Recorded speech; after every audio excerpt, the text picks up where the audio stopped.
Happy Friday, everyone. Friday starts the weekend, and we are here to make your weekend a profitable one through the props betting market. I am Andy Lang from WagerTalk.com. Welcome to Prop It Up. Joining me, as always, my fellow prop master, Andrew McGinnis from WagerTalk.com. Guys, we have a jam-packed show. We're breaking down all of the Sunday games and all of the props that we like.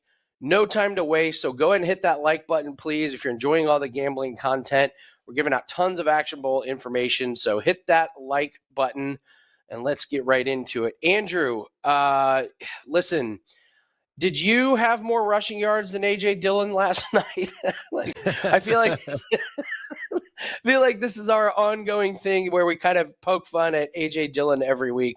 So real quick, before we get to the first game, what'd you think of that incredible run that he had around the goal line there where he kind of tripped and kind of fell over himself for a 1-yard gain when they needed 3? I mean, last week I was talking about Joe Mixon being the king of the 1-yard run, but it sounds like we have a new sheriff in town with that. Good to be here with you, Andy. And man, I'll tell you, with the money that they're making, to have 5 rushing attempts for 4 yards is just something to be proud of.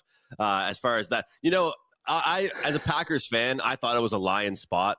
I don't think they faced the team yet that kind of had what the Lions were going to bring to the table. But the injuries are just unbelievable, man. And I got to say really quick, I know we got to get so many games, Andy. I want to correct a handicap that I've made a mistake on, and maybe other people out there can use this as well. I have to stop taking quarterback rushing props over when I expect them to get rushed really hard, because that handicap clearly isn't working because the guy's just getting sacked. You know what I mean? Like, I had Daniel Jones over rushing against the Niners and Jordan Love last night against the Lions. And the handicap about the pass rush against him being really good was right. But the fact of the matter is that pass rush was there and neither quarterback was able to escape the pocket. So Jordan Love, his number I thought was pretty low, but maybe it's not always just because of the pass rush. Maybe sometimes it's against teams that don't have good pass rush and they have lots of time that they'll run. So that's a my bad that I'm realizing and I have to learn from. I thought that I would be taking quarterbacks to run if they're being rushed, but I guess not. Well, listen, that's a valuable spot to learn something from. Like, listen, if we got injuries on the offensive line, and there are just a ton of offensive line injuries this week, and it looks like that's just going to be something we're going to have to deal with for the entire season. Yeah, maybe stay away from the rushing props on the quarterbacks. So, yeah, there's nothing wrong with learning from something like that. If it helps us win some bets or just lay off some losers throughout the season, it's really helpful. So we're going to get right into all of the games, and we're coming to you probably the most popular game this week for various reasons. It's the Chiefs at the Jets.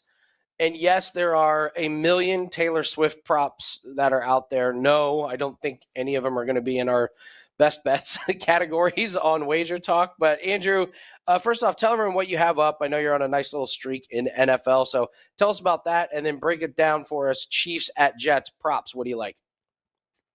Well, and I think it's important to kind of look at, look back in our database and find out what's working, what's not. As far as right now, totals have been what's working for me. I'm on an 8-2 NFL totals run, 80%, and I do have a play up for this weekend. Also have a best bet on the Monday night game, so looking forward to that, and we'll be talking, of course, for that as well, Andy. But look, going into this game, everybody expects it to just be an absolute rout for the Kansas City Chiefs to just dominate the Jets. And I don't blame those people that expect that. And so it's easy for me to come on here and give out, so many props about the Chiefs players to have the best game possible. I just want to keep drilling in people's head that even though Zach Wilson's number keeps getting lower and lower and lower and lower for passing yards, that we can still make money on it and not think twice. Under 177.5 passing yards has hit in 8 of Zach Wilson's last 10 starts, 157 last week. And here's the deal. For me, I used to always think if you have a quarterback playing against a really, really talented team, that, well, they're going to have to throw the ball a lot. They're going to be down a lot. They're going to have to air things out. That is true. If you expect a quarterback to be down, maybe look at completions and things like that. But if you can't even get a first down or consecutive first downs, doesn't matter if you're down 21 points, you can't throw the ball. And I'm not sure if you saw the quotes from some Jets players, there's definitely been some motivating factors for Zach Wilson. They've said, what have you noticed from Zach Wilson and the Jets and what they're going to do? And they pretty much said they're going to try and run the ball as much as they can, pretty much saying Zach Wilson won't do a single thing for them. But I like the under here until he proves to me he can have a big game. I'm not buying it. I'll take under 177.5 passing yards here. I like also the over on rushing yards for Patrick Mahomes.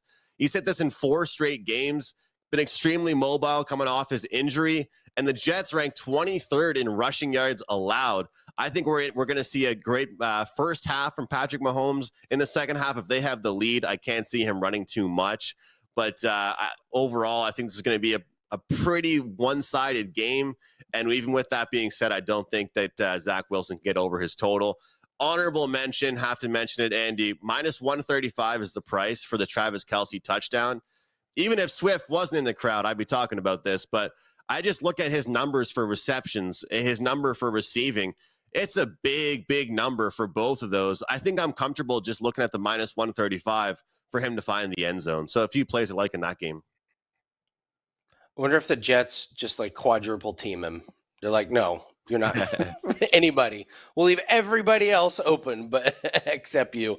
Yeah, the Jets team total is a putrid 15.5, and I wouldn't take the over. So it's not Andy, looking what was the number on Zach Wilson when you had your 5%?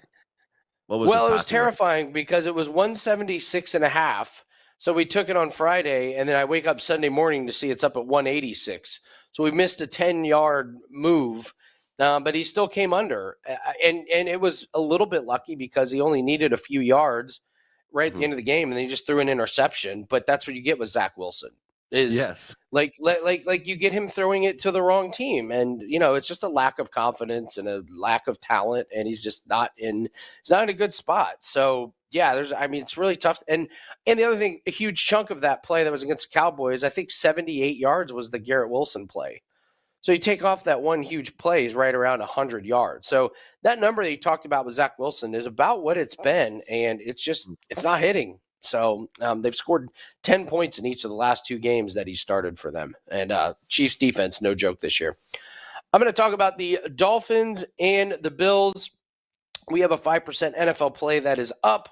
Why do I bring that up? Because we've been red hot in them. 3-0 this year, 24-9 in NFL 5% plays going back to last season, number 1 on WagerTalk. So really proud of that record that we have. Go grab that if you're just looking for the best bet on the board. We've got you covered there at WagerTalk.com. Dolphins and Bills, I think that the Dolphins numbers are going to be overinflated. I'm going to stun everybody. Give me Tua under 272.5 yards. This is the Bills. This is not the Broncos. So he went over against the Chargers. That's the worst pass defense in the league right now in the Broncos. That may be the worst overall defense in the league. But against the Patriots, that's the 5th best pass defense in the league. He only had 249. He easily came under this total. Right now, the Bills are the 3rd best pass defense. They haven't played the best quarterbacks, but I love these overinflated numbers when teams are coming off of the huge week. And I just think this game's going to be close. The books are all over it with the Bills being favored. I like James Cook over 2.5 catches. I like his involvement. He had 4 against Vegas and 4 against the Jets. Now he only had 2 against Washington. That game was such a blowout that he was not needed in the passing game, and he still had 2 catches there. So I like James Cook to get involved in the passing game. And Jalen Waddle, over his longest completion, is the gift that keeps on giving. The books have this at 22.5. This guy has had a reception of 30 yards or more in both games that he's played last year. Andrew, he went over this 12 games last year, and that was with Tua in and out of the lineup. They get these situations where they move their receivers around in motion, and Tyreek Hill gets all the attention, and it only takes one play for Waddle to be left wide open and to break a long one. So Jalen Waddle over his longest completion is just this number. They keep putting it out at 22.5, and I think it's because they look at Tyreek Hill and they say, well, we need to put him at 27.5, and we can't have 2 wide receivers that big of a number. But Jalen Waddle over his longest completion is just a really, really good week in and week out play. So that's the Dolphins and the Bills. Andrew, Patriots at Cowboys. Very interesting matchup here. The Cowboys, Defense did not look good without Diggs against the Cardinals. Patriots, a really good defense. What do you expect prop-wise from the Patriots and the Cowboys? And I gotta say, Andy, I like your thoughts there, especially looking towards an under in a Miami game with any quarterback receiver coming off that game. People remember what they saw last. I'm looking forward to seeing all over social media guys taking the over in every Dolphin player this week, and that game lands on like 40 points. that would be soul crushing for a lot of people. Andy, you know what I've noticed in games that Dak Prescott plays in that aren't very close? Like in blowout fashions, he never goes over his passing yards. I mean, we saw what happened in week 1 when they absolutely destroyed the New York Giants. This is a guy that barely even, he wasn't even close to his passing yards besides one big play, like you just talked about that happened to Zach Wilson with Garrett Wilson. They just turned to the run game. They have options to run the ball. They kind of do those small little passes. And if you notice, as much as they have talent as far as the receiving position is concerned, they take a while to march the field. Their time of possession is up there in the highest as far as the league is concerned. And looking at this matchup, what both teams are coming off of. I mean, the Patriots they beat the Jets, okay? The Cowboys are off an outright loss as decent-sized favorites. I'm expecting a big game out of them. The Patriots are number 5 in passing defense, as you just stated. And I just think this is going to be a game that the Cowboys are going to get up by a decent amount of points, and they're going to tell Dak, you know what? You're good. Don't push the ball downfield. Take things easy. We're going to see check down after check down, lots of running the ball. And that handicap really on taking the under on Dak Prescott for passing yards is pretty much based on this game being, a game that's really separated by like 13 to 17 points. If this game is close, I think Dak gets it done, but I'm not really confident in him going over his total. We've seen him kind of hover around 200, 210. Even late 100s in games that he's had blowouts. So that's kind of what I'm expecting here from the Cowboys in this one. And keeping it with the quarterbacks, don't worry. For the other games, I don't just have quarterback props here, guys. But I like the Mac Jones over completions. I think you can get 21.5, 22.5. Look, I've mentioned this for 2 years. And Andy said something to me after the show last week that I appreciated. He pretty much said to me, Andrew, if you like a prop and it keeps working for you, keep mentioning it. And the Mac Jones prop in games like this, or really it's the two tails, really. Dak Prescott goes under his passing yards in games that I expect him to be, on the winning side of a blowout. And for Mac Jones, when he's on the losing side of a blowout, he's consistently going over his pass completions. The fact of the matter is, I was a Mac Jones defender last year. Even the year before, I was like, this guy's going to be good. He's going to be all right for them. He can't go deep. All I hear, Andy, from everybody is the Patriots have no weapons. They have to sign somebody in the offseason. We need to see what the Patriots can do in free agency.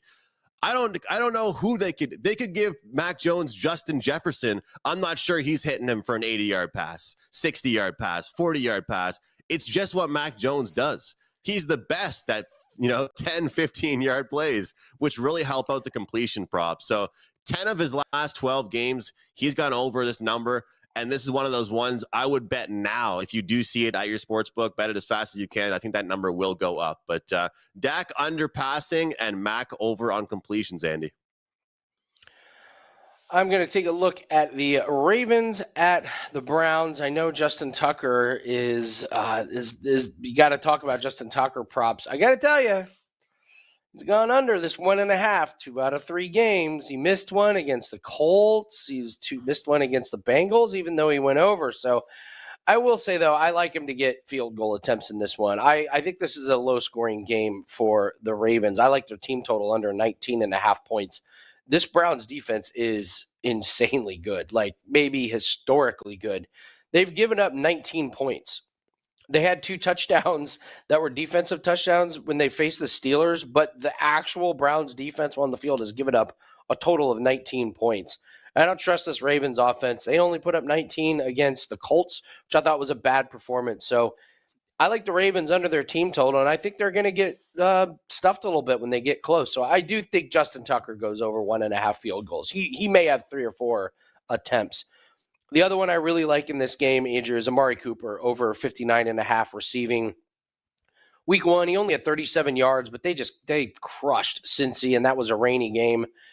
Next week against Pittsburgh, 10 targets, 7 catches for 90 yards, 8 targets, 7 catches, 116 yards in week 3.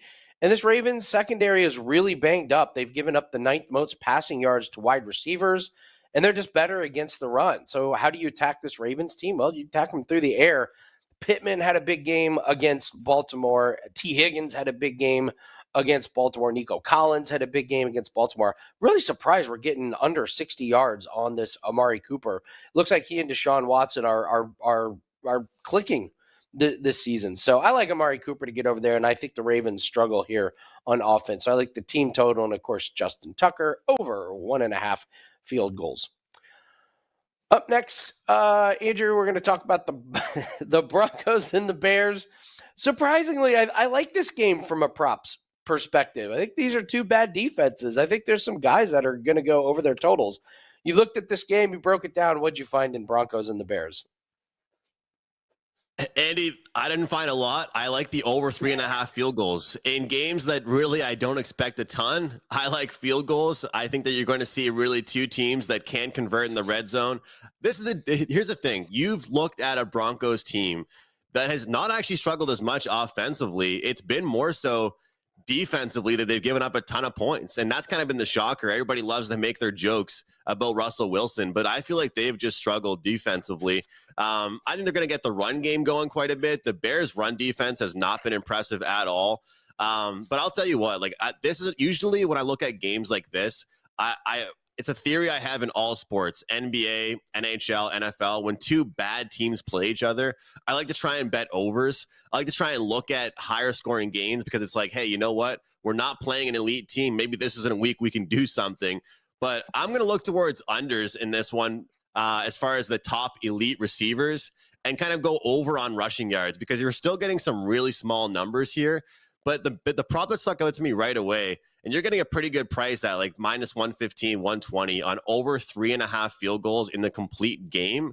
And I've become more of a field goal better this year. I've really been enjoying it. And I think in this one, you're going to see just each team get to the red zone, struggle to convert on 3rd down, and just settle for field goals. So, Andy, I was disappointed when you gave me this game, but all I really had for this one was extra points, field goals, and very underwhelming. I will say I actually lean towards the Denver side, though. I think that despite the disaster that was last week, I think that they're gonna show that they're much better than the Bears, and that's not really saying something, but I feel like they get the job done. I kind of like the running backs of the Bears. Their totals are they're so low. Like Roschon Johnson's 31.5, Khalil Herbert's 40.5, and they face some tough rushing defenses. I don't know. But that being said, you're asking someone to take their hard-earned money and bet on a Bear, and that's just it's just really tough to do. The fact of the matter is, look, my next game is Bengals Titans. I've got 2 or 3 that I really like in that one. For this one, I don't want to look at people and say, I love this prop. I love this prop. I'm probably not even going to watch a minute of that game. So when it comes to crappy games like that, I've had a lot of success with field goal props, and that's what I'll look at. I love it. Love it. I'm going to take the Falcons and the Jaguars going overseas. This is the very, very early game. So check what time this game starts. This is over in Europe. I've been cashing some of these team totals, and I like the Jaguars under 23.5. Why do we think that this Jaguars offense is really good? They really haven't been. 9 points against Kansas City, 17 points. They're 21st in red zone offense, and the Falcons, if they get the running game going, they hold on to the ball, and you end up with this really lopsided time of possession. I don't think the Jags are that great on defense, and the Falcons allowed 20 points to Detroit, 25 to Green Bay, and 10 to Carolina. Sometimes these London games are just a little wonky. It would not surprise me if Bijan Robinson and Tyler Algier ran the ball quite a bit and kept Jacksonville off the field. I was really surprised to see this team total. So I like the Jags under their team total. I do like Bijan Robinson reception props. We've talked about him on this on the show about how his reception props are pretty valuable. Over 3.5 catches. He's had 4 more in every game. The Jaguars give up 6 catches a game to running backs. His receiving total is 25.5. Now, he's had 27 or more in every game, but he's hovering right around that total. But again, if Atlanta holds the ball for a lot, which I think they can against the Jaguars team, I think he gets over his receptions, and he gets pretty close to going over that reception prop. So those are some ones I like in this game. I cannot figure out the Jaguars team from an offensive standpoint. Calvin Ridley looked like he was going to be one of the best receivers in the NFL in week one. He's not looked that good. He looked terrible last week. So this Jaguars offense, it's tough to support them and it's tough to bet on them. I don't have any strong opinions from their offense except that it's been underwhelming, and I'll take the team total under on this one, Andrew. I like it, Andy. They look good on paper. That's what the Jacksonville Jags are, a team that looks good on paper. But and that's kind of the interesting thing here. We're going into week 4. At what point do we start to downgrade teams? I know everybody's different, but like you said there, we can only say, wow, this guy should play well. This guy has potential. Potential is a very interesting word to use in handicapping because the Jags should be playing a lot better. The potential means not good yet. That's all it means. True. Sucking now should get better, but we're not totally sure. I had Trevor Lawrence over on passing yards last week, and I got lucky. And that was a matchup that he easily should have hit that, I think. I'll be staying away from that moving forward. Absolutely. You mentioned the Bengals and the Titans. You got some plays you like. So let's break it down. What do you like here about Cincinnati and Tennessee? So, Andy, one of my favorite things about prop betting is that one week you can absolutely love a player prop on a certain player and go over, and the next week you just flip-flop and go the complete other way. And that's how I feel about Joe Mixon coming into this week. I'm looking at the under for him. This Tennessee Titans team has been top tier against rushing, and you look at really their past couple games. You know, they're one against Cleveland. I know Nick Chubb, but they only allowed rushing yards into the 30s and 20s from the running backs. Previous game as well against the Chargers, they gave up 24 points. And again, they weren't allowing rushing yards at all. Their top rusher for the Chargers had upwards in the 30s as far as his rushing numbers. So I look at Joe Mixon. His number is 52.5 to the under. I like Tyler Boyd over 35.5 receiving yards. Everyone talks about Jamar Chase. We hear a lot about T. Higgins. Lately with receiving yards versus reception, I look more towards receptions for like the wide receiver 1 options, but I like looking at yards for the guys with smaller numbers. We're seeing 35.5 for him there. Saw the second most targets last week for this Bengals team. And I just found with guys like Jamar Chase, that number is just far too inflated. We're seeing way too big of a number. For a guy like Boyd, I like it just because it's a lot lower of a number and he is getting that target share. I think we only need really 2 or 3 passes for him or catches for him to get over this number. And I guess these two plays kind of coincide. But I like Ryan Tannehill under on his passing yards. I feel like it's going to be a really big, heavy run game. So obviously I do like Derrick Henry, but that number gets so high. I think I want to just stick to Ryan Tannehill and just look for kind of a spread out offense, more of like dink and dunk style, as I usually say when I'm looking at unders. And realistically, 94 yards against the Browns last week in an absolute rout. I understand that's last week. I understand that's 27-3. This game should be a lot closer.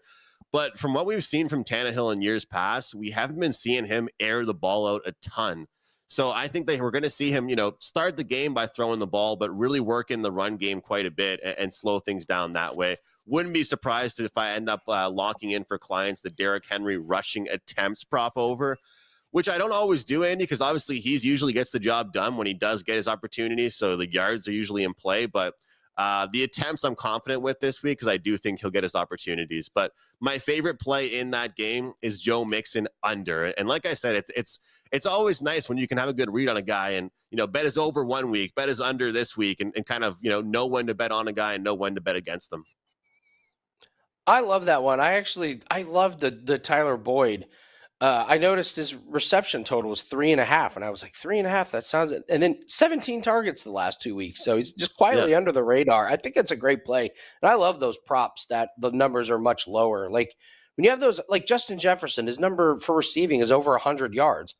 Can he get there? Absolutely. But he needs everything to go right to get over that. So I love those props that have the little bit of the lower numbers. So thanks, everyone, for joining us. Don't forget to hit the like button, please, and leave a comment below and tell us your best prop. I loved some of the props that you guys came out with. I'm actually going to talk about one in honor of our of the comment section from last week. You guys won me over with Mike Evans over his receptions. I'll just spoil it now. Everyone was like, Mike Evans, Mike Evans, Mike Evans, and he hit it. So we'll talk about that one. So leave your comment, give us your best prop. I love seeing them. I mean, Andrew and I break down all these games, but love seeing if we miss something that you guys have uncovered. So like button, comment, and thanks everyone for joining us. I'm breaking down Rams at the Colts.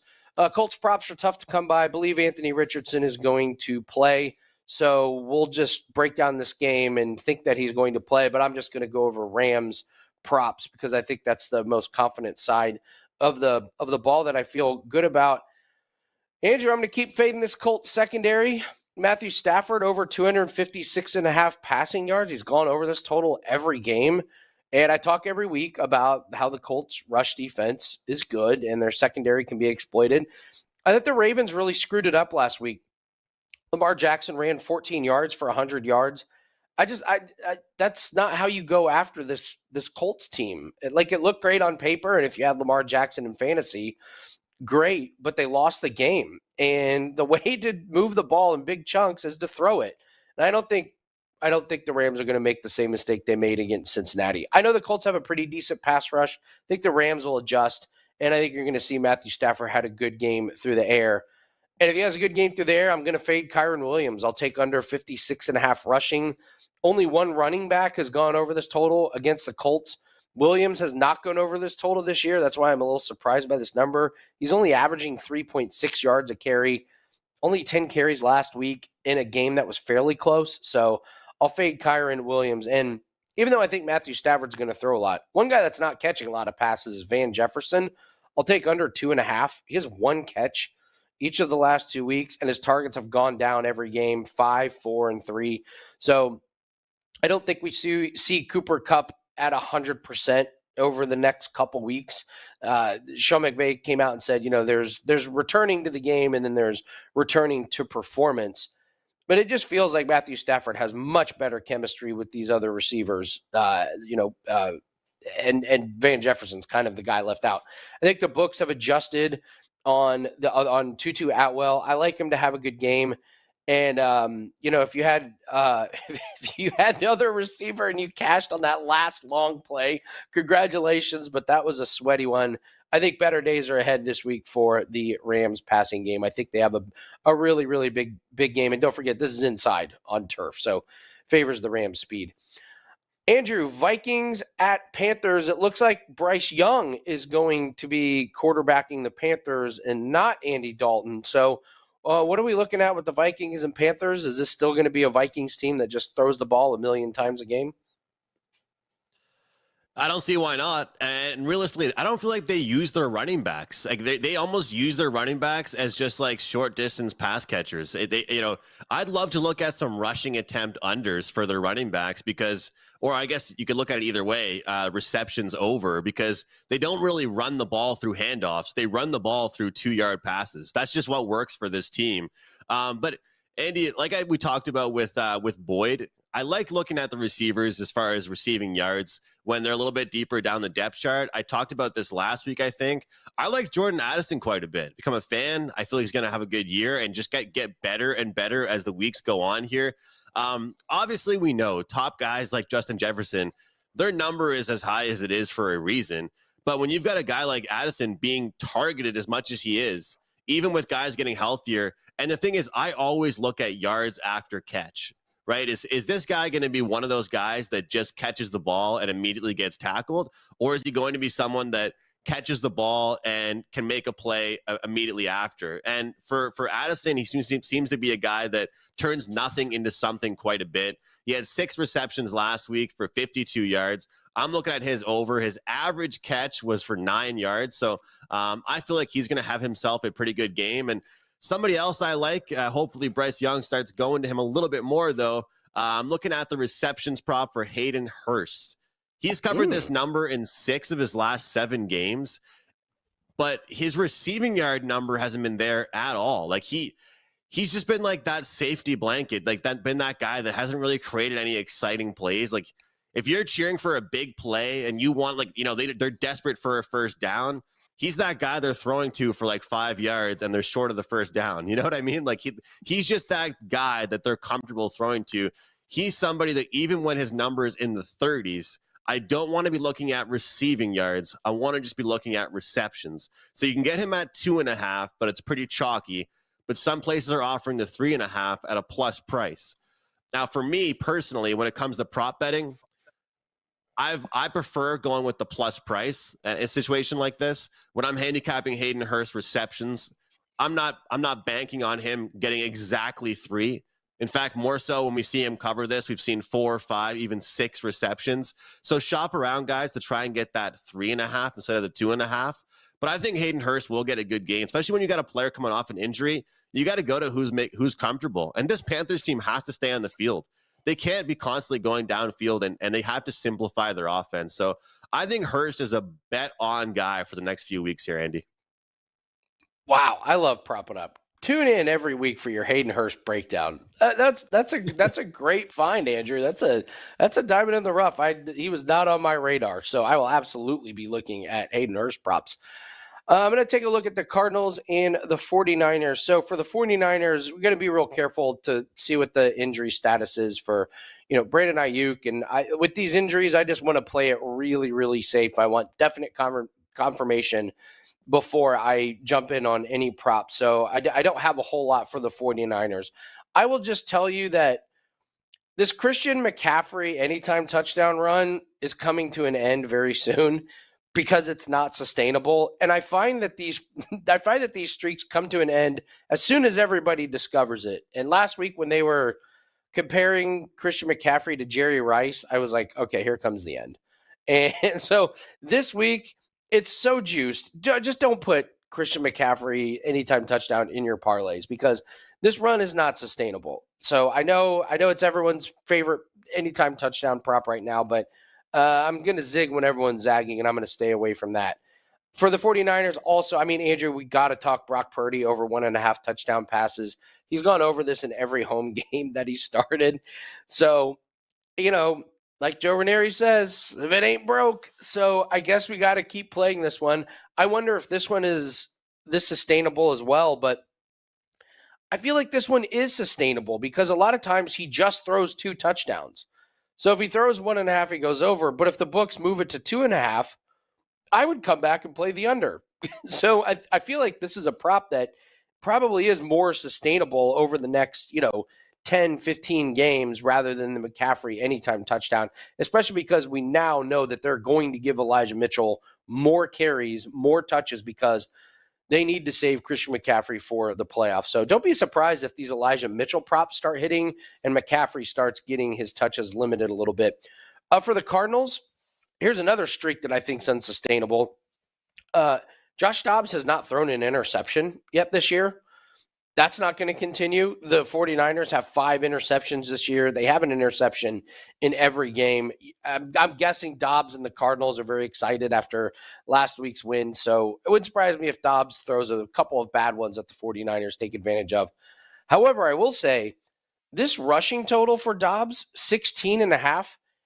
Andrew, he's had 55 and 41 the last couple weeks. Eddie's had some long runs. Like, he looked good when he got out into the open field. So very pleasantly surprised to see Josh Dobbs over 16.5 rushing.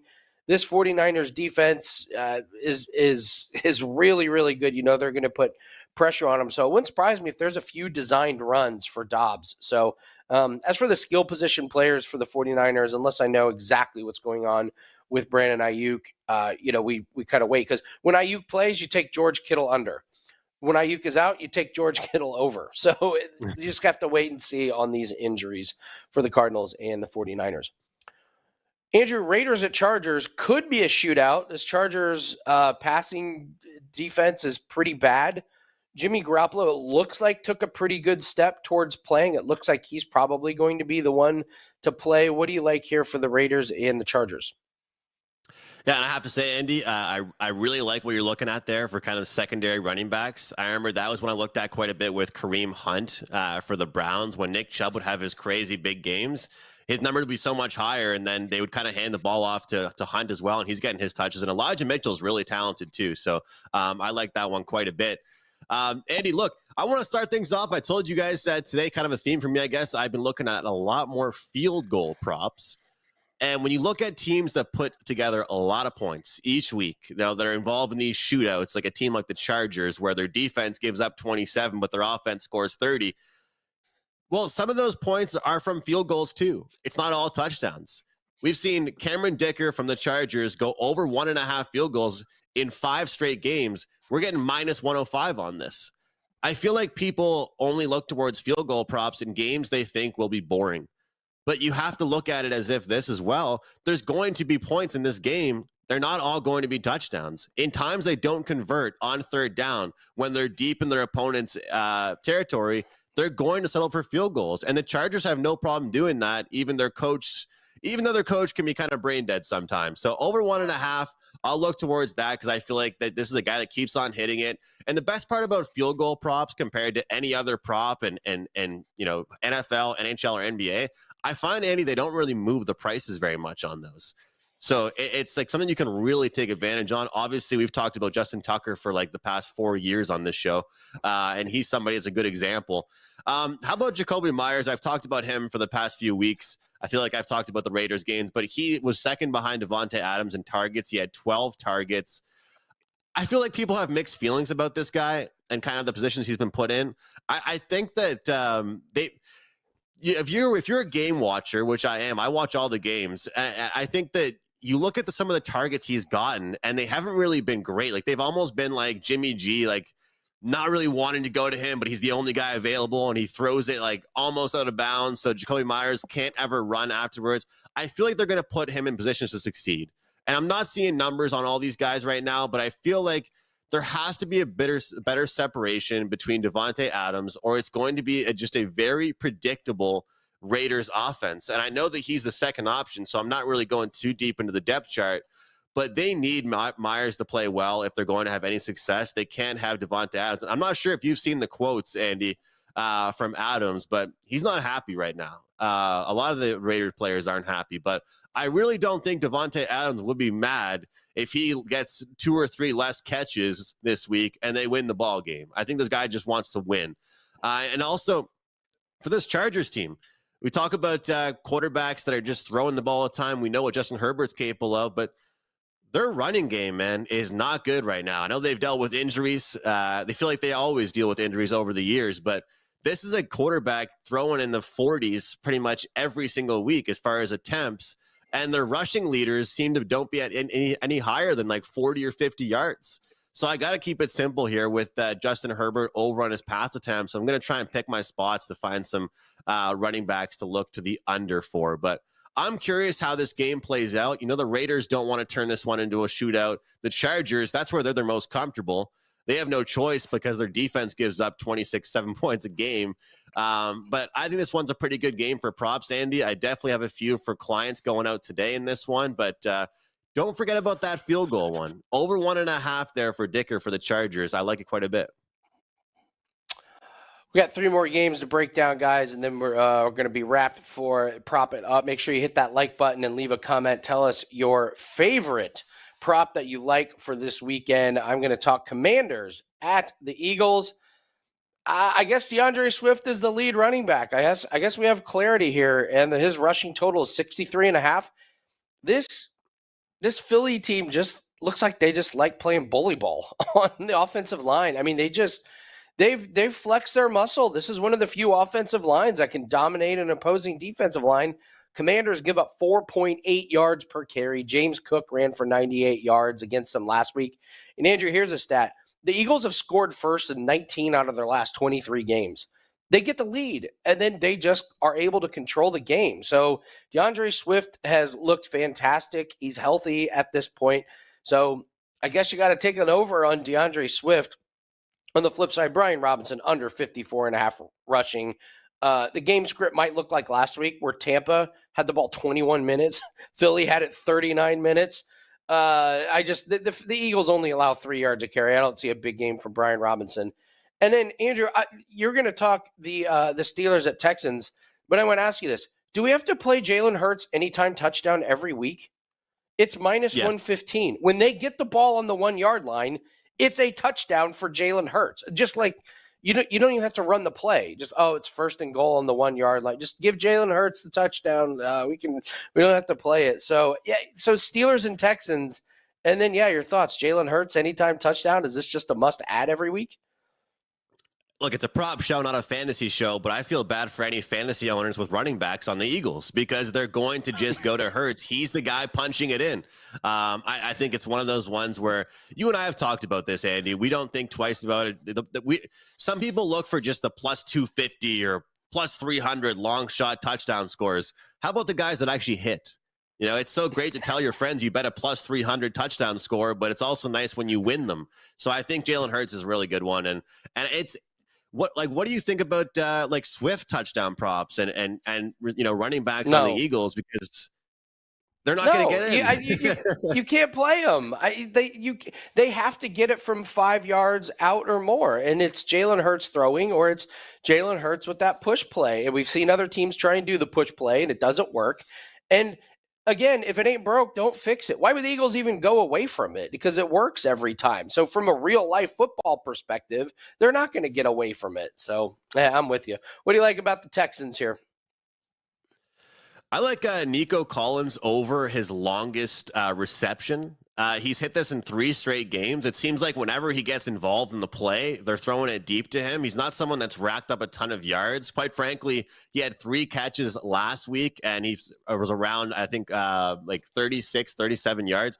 This is a guy that is pretty reliable, and I think that he's not someone that I've seen, as I always talk about with certain guys, I want to see who can turn nothing into something, and it seems for him that usually he makes the catch, goes out of bounds, makes the catch, gets tackled. He's not someone that I'm really looking at to make any big plays beyond that, but he's someone I found that he might not get a ton of targets, might not get a ton of catches, but when he is getting involved, he's going over his number. 3 straight games, Andy. People shop around for the best number, but Collins is the guy I'm looking at there for the Houston Texans.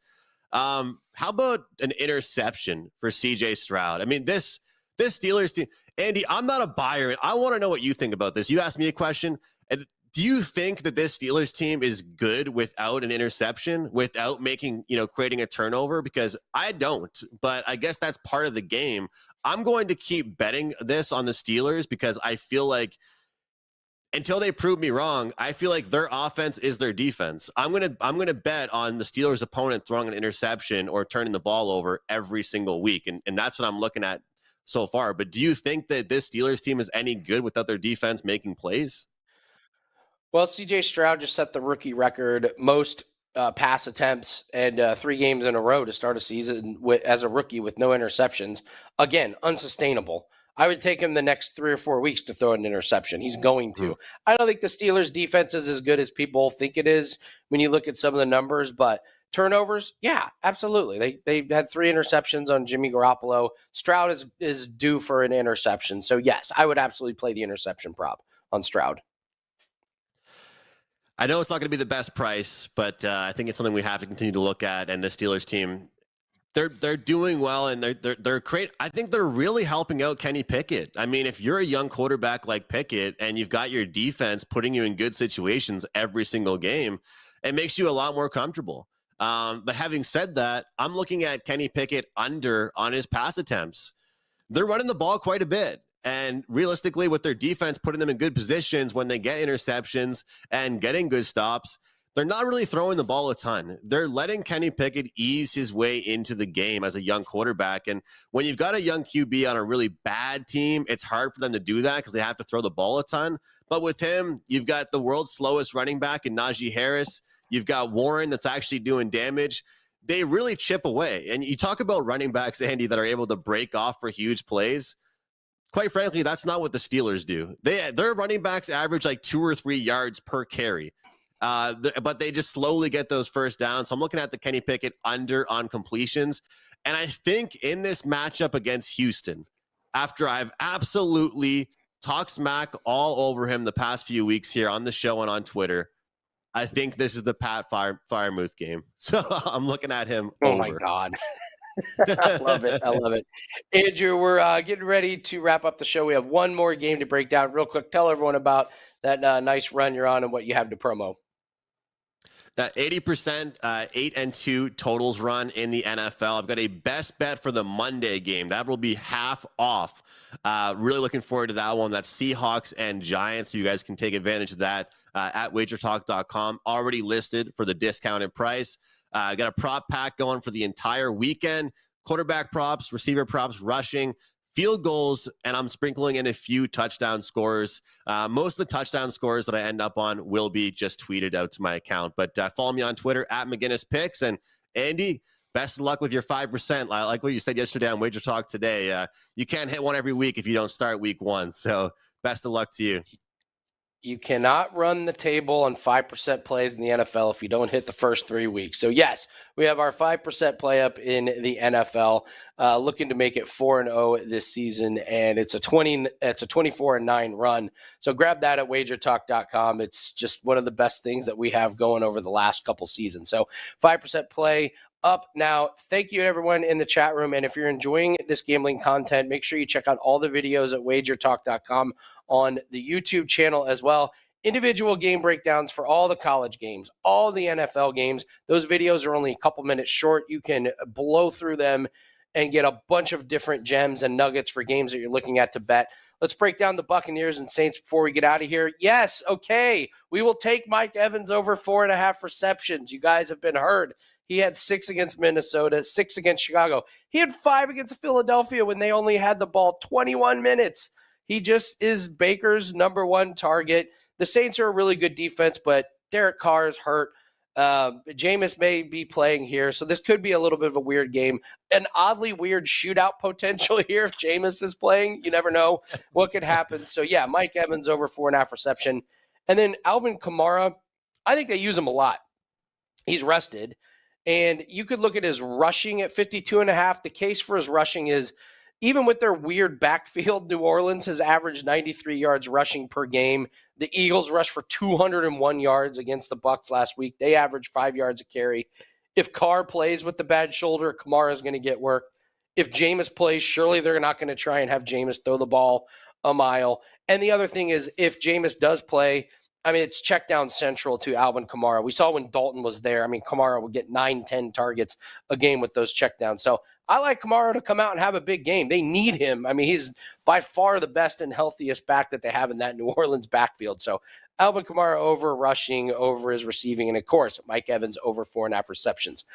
That's going to do it for us, guys. Don't forget to hit the like button. Leave us a comment. Don't forget to subscribe to the YouTube channel. Grab all of Andrew McGinnis's plays at WagerTalk.com. I'm Andy Lang. You can find all my plays at WagerTalk.com. Good luck on all your plays. Come back Monday for our Monday Night Football edition of Prop It Up, and we will see everyone Monday. Have a great weekend.